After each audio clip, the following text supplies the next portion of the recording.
soo gaadhnay shan baan u aqriyeynay marka qaarkood 6 inta badan shan baan u aqriyeynaa insha Allah xadiidka 22 عن أبي هريرة رضي الله عنه أن رسول الله صلى الله عليه وسلم قال ما أسفل من الكعبين من الإزار في النار رواه البخاري. حديث كان وحاولنا يا صوص صاربا نتشذا الإمام البخاري من حديث أبي هريرة رضي الله تعالى عنه. أبو هريرة وحوليه نبي قايل صلى الله عليه وآله وسلم ما أسفل من الكعبين.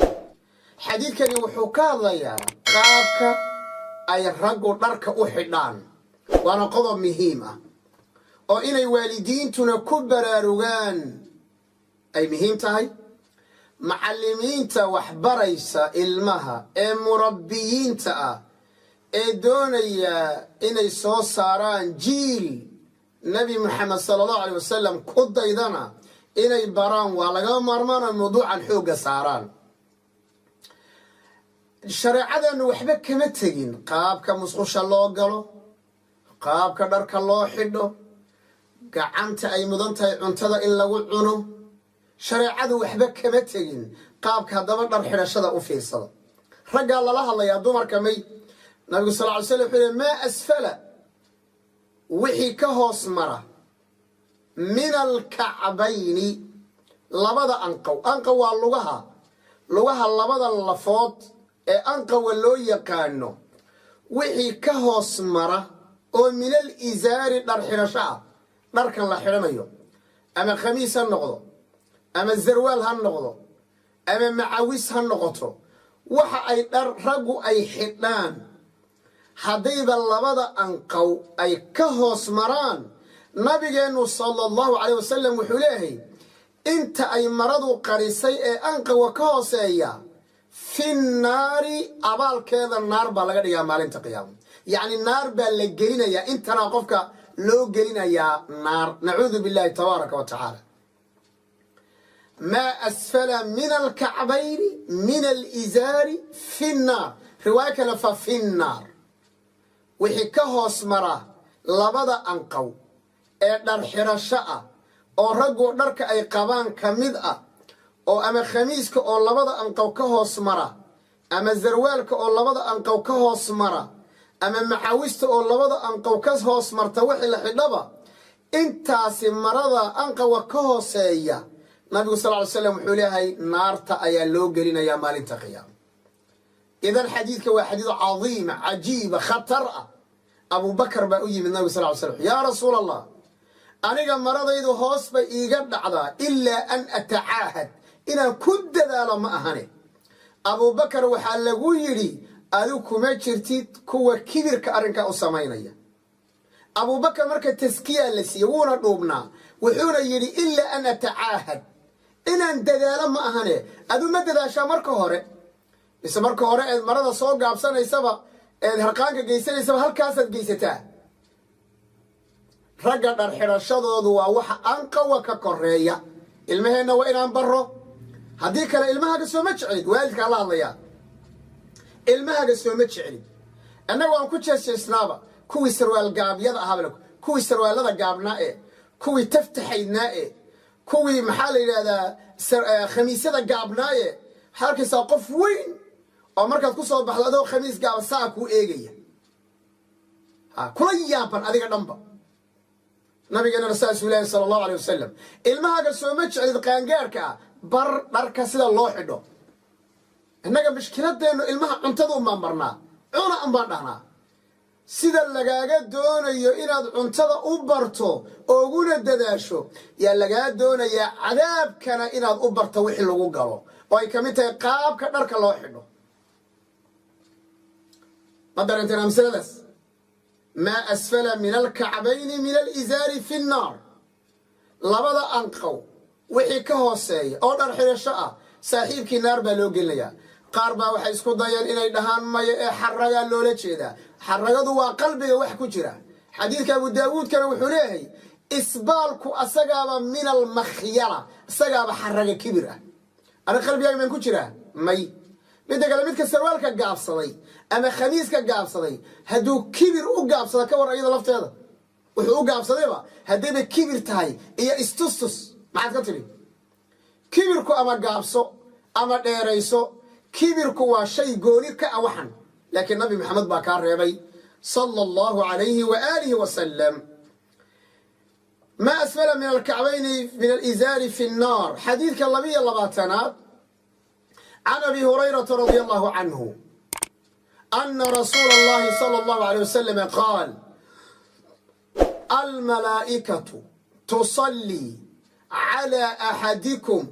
ما دام في مصلاه الذي صلى فيه ما لم يحدث تقول اللهم اغفر له اللهم ارحمه رواه البخاري حديث كان الإمام البخاري باصوص صاري من حديث أبي هريرة رضي الله تعالى عنه أبو هريرة وحوليه النبي وحويلي صلى الله عليه وسلم الملائكة تصلي على أحدكم ملائكة ويؤد عيسى على أحدكم مد إذن كاملة ما دام في مصلاه الذي صلى فيه انت اوفر يا ماشي وكنت كذي انت اوقفك فريو ماشي وكنت كذي ملائك بأدعين ملائكتنا الدعاء ذو مقبول عند الله قارمة ما لم يحدث هدينا ويسدو كتشبين أو ما لم يحدث رواية كالهدوس الشيكين أو شيكة الدنيوي أهدوس الجرين شيكة الدنيا ذا بابور باسوق يالي إيو ألابا لسوتش بيه مما غشي إيو هدينا أرمى الدنيوي أوسن جرين وما لم يحدث أما أين ويسدو كتشبين وما لم يحدث ملائكة محيديه تقول وحيلا اللهم اغفر له الله يودن بداف اللهم ارحمه الله النحريس الله أكبر الملائكة تصلي على أحدكم ما دام في مصلاه الذي صلى فيه ما لم يحدث تقول اللهم اغفر له اللهم ارحمه لغودي رجالين يا قفك مسلم كأهو ماشات كنت كتب الحوغا إنات كن نجاته أو تصبيح سطو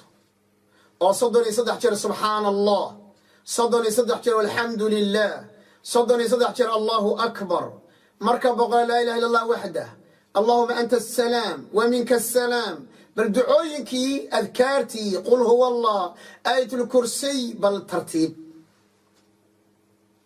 حديث عظيم وهوين وهدان دوني إنه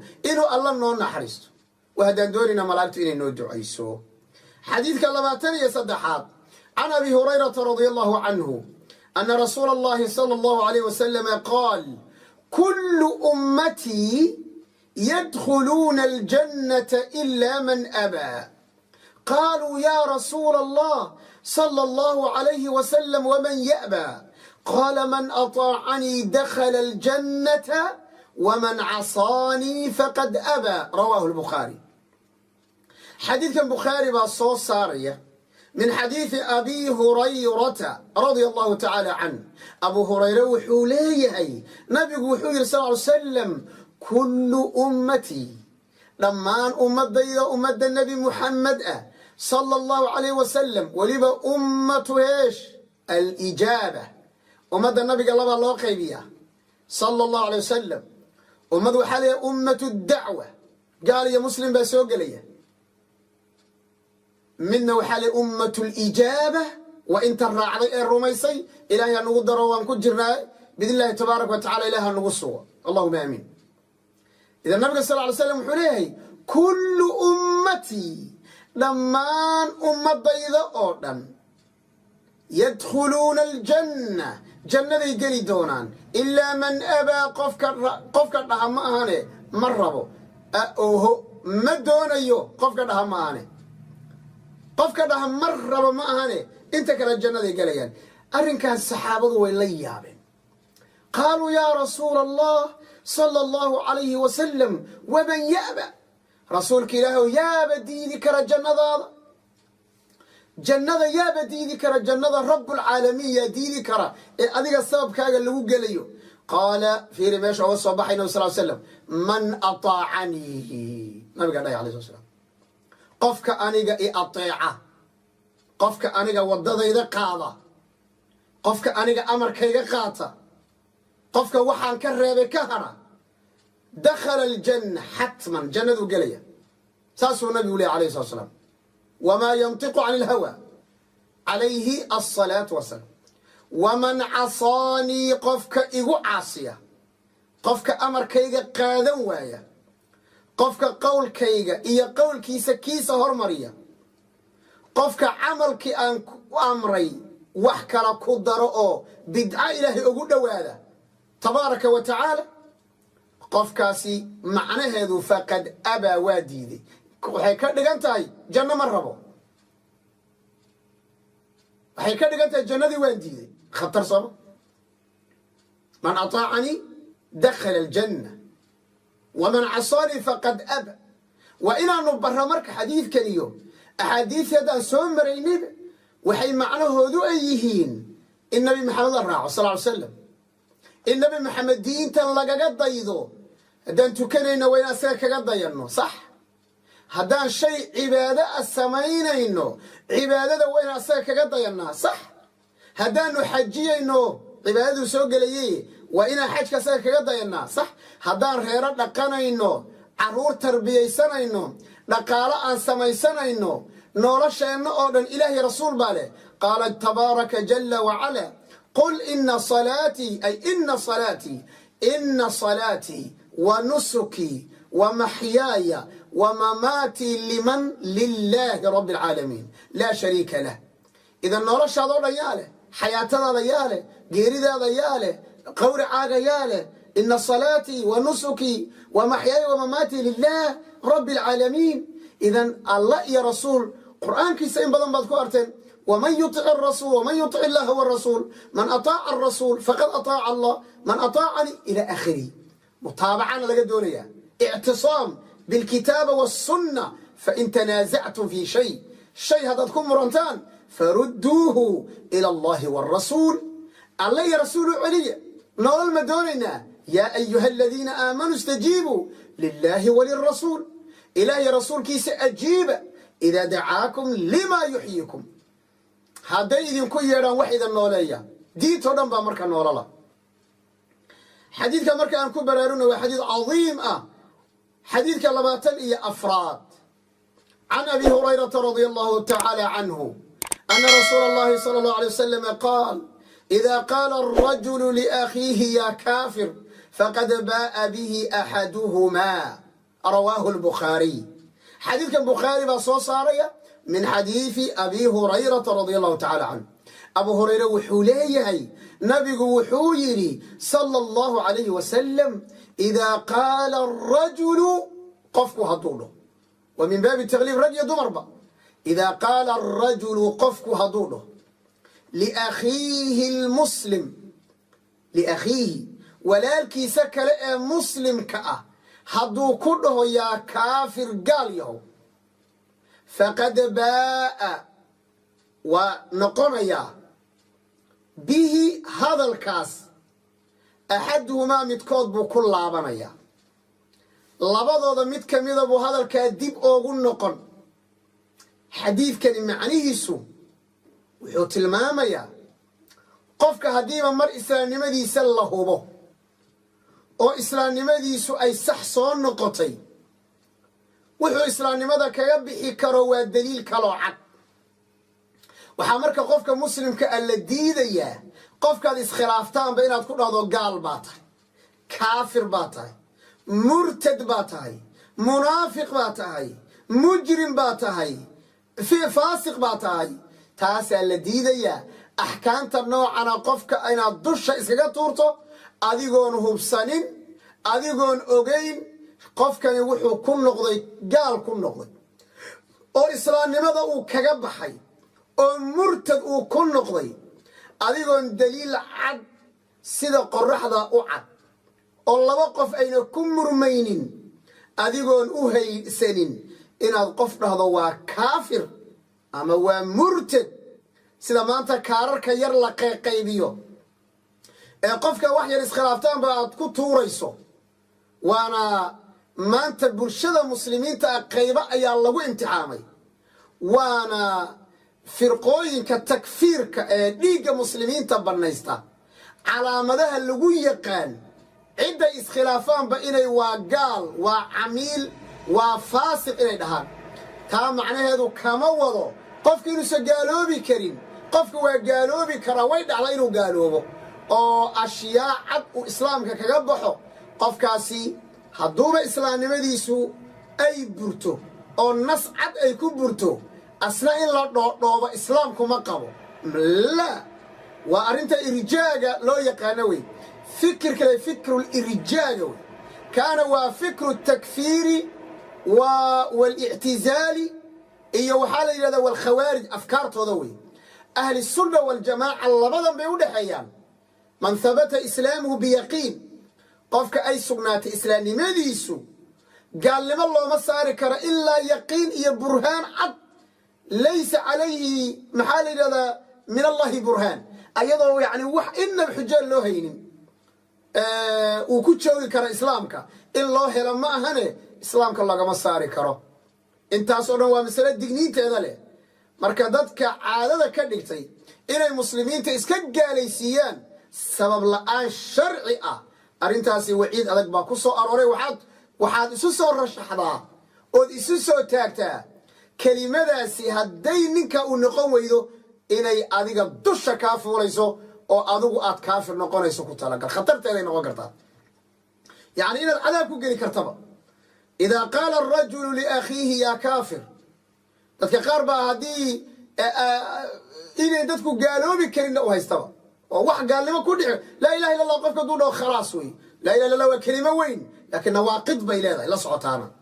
إذا قال الرجل لأخيه يا كافر يمكن أدو ولالك كله قال يهو فقد باء به أحدهما كلمة ذا متكود بيدب أقول الله بنيسا رواه البخاري حديث كمان تدرسينا أقول تنبيه إيشان يلا تناب عن أبي هريرة رضي الله عنه أن رسول الله صلى الله عليه وسلم قال لله أشد فرحا بتوبة أحدكم من أحدكم بضالته إذا وجدها وقابل حديثكم انت وكدر رواه مسلم حديث كان إمام مسلم باورينيا من حديث أبي هريرة رضي الله تعالى عنه وأرضاه أبو هريرة وحوليه نبي وحوليه صلى الله عليه وسلم الله حديث كان وحكى الله توبة قيمها إلى هذا توبة قيمة إلى هذا الله أعلم رسالة ولا لها سؤال أروري لماذا حديث ثبت اسمه حجسيا دمو كاسي دنبي وين قف مسلم يا كافر كلها ودنبي وين تاي أيا حديث كان المودة ولا له إنه يقدرتين إنه كحيبه لله أله أي أشد درا فرحا من فرح إلهي ما كفر حتام بضن بتوبة أحدكم من أحدكم بضالته أحد إذن كذن كميدا مركو التوبات كانوا أحد إذن كذن كميدا مركو التوبات كانوا إلهي أصل النغضة إلهي تبارك وتعالى وكفرها وحون فرحيس وكبديهي من أحدكم بضالته nin idinka idinka mid oo baadidiisi helay wixii ka dhumay helay sidoo u farxo oo kale ila wajada markuu helo ka daran buu Allah u farxa bil ikhtisaar si kooban oo gaaban xadiidkan sababta uu ahaa aan idin sheego nin baa safray gaadiid buu qaatay geed neefriti wax lamida wuxuu saartay wuxuu cuni lahaa iyo wuxuu cabi lahaa safar dheer buu galay markuu meel cidla socdo ayuu daalay geed buu wax yar hoos seexday ritigina waa sii daayay ritigii baa dhumay indhuhu kala qaaday ninkii ritigii buu raadiyey bidix horay gadaal waa waayay meesha uu ka yimid hadduu dhaho dib ugu noqo oon buu u dhimanayaa iyo gaajo meeshu u socdo hadduu dhaho aadna oon iyo gaajo u dhimanayaa ninkani wuxuu xaqiiqsaday inuu dhimanayo tayib wuxuu is yidhi marba waad dhimanaysaaye geedka hoostiisa iskaga dhimo ninka asagoo fikirayo oo geedka hoos jiifa ayuu ilaahay raxmadiisa ku soo degtay markaasuu indhaha isku qabtay sikino markaasuu kala qaaday haddana sarritigiisii oo dul daaqaya oo dul taagan buu arkay oo cuntadiina sida cabitaankiina weli sida markaasuu ninkii intuu farxay oo farxaddii ka badatay ayuu kelimo gaalnimo ah ku hadlay wuxuu yidhi allaahuma anta cabdii wa ana rabbuk wuxuu yidhi ilaahayow adigu addoonkaygii baa tahay anigana kii ku abuuraanay faraxii baa ka batay nabigaase u cudur daaray oo yidhi akhta'a min shiddati alfarax ninkaa wuxuu hadalkaa u dabamaray oo sawaabkii u gafay oo khaladka u galay farax daraaddii looma qabanayo xale qofka markii la gaalaysiinayo waxaad ogaataan xadiidkan xadiid kale isku xidhan yihiin cajiibe kelimo kasta oo qofku ku hadlo gaalnimo ama ficil kasta oo gaalnimo oo qofka ka dhaca waa shay gaalnimo ah laakiin qofka uu waxaa ka dhacay qasab ma aynu ku gaaloobi karo waxaa jira wax la yidhaha taxqiiqu shuruud wa intifaau almawaanic culamaa ulcaqiida baa si fiican u yaqaan takhasuska caqaa'idka dadkana baa si fiican u yaqaan qofkani shuruud laga doonayo inuu laga helo iyo waxyaabo laga doonayo in laga waayo baa u diidi karaa maxaa ka mid a jahliga waxaa ka mid a maxay khata ah idan ninkan maanta ma gaaloobin khata baa carabkiisii soo maray khata ana gaalnimo gaadhsiiyey kelimadu waa gaalnimo laakiin saaxiibkan ma gaaloobin akhta'a min shiddati alfarax ayuu nabigu yidhi sala allahu alayh wasalam markaasuu nabigu xadiidkan aqriyay lallahu ashaddu faraxan bitawbati axadikum min axadikum bidaalatihi marka waa ilaahay wuxuu na jeclaysiinayaa towbada iyo inaan asaga ku noqonno asaga u laabanno tuubuu ila allah jamiican rabbi u laabta kulligii ayuha almu'minuun waad liibaanaysaan lacalakum tuflixuun man taaba taaba allah qofka toobadkeena ilaahay baa ka toobad aqbala ilaa man taaba wa aamana wa camila camalan saalixan fa ulaa'ika yubadilu allahu sayi'aatihim xasanaat xataa haddaad toobad keento xumaantii baa wanaag ilaahay kugu bedeli tabaaraka jala wacala wa aniibuu ilaa rabbikum wa aslimuu lahu in badan buu wallahi inii la astakfiru allaha wa atuubu ilayhi fi lyawmi akthara min 70 mar in badan baan ilaahay u toobad keenaa 70 iyo 100 jeer 170 intaba nabigu waa sheegay sala allahu alayh wasalam ilaahay waxaan ka baray inuu toobadayada aqbalo ilaahayna waxaan ka baraynaa diinta inuuna fahamsiiyo faham dhab ah allahuma arina alxaqa xaqan warzuqna itibaaca wa arina albaatila baatila warzuqna ijtinaabah intaanu kaga kulmayna xalaqa aantan ahayn waxaan idinkaga tegayaa subxaanaka allahuma wabixamdika ashhadu an laa ilaaha ilaa anta astagfiruka wa atuubu ilayk wasalaamu calaykum ورحمة الله وبركاته.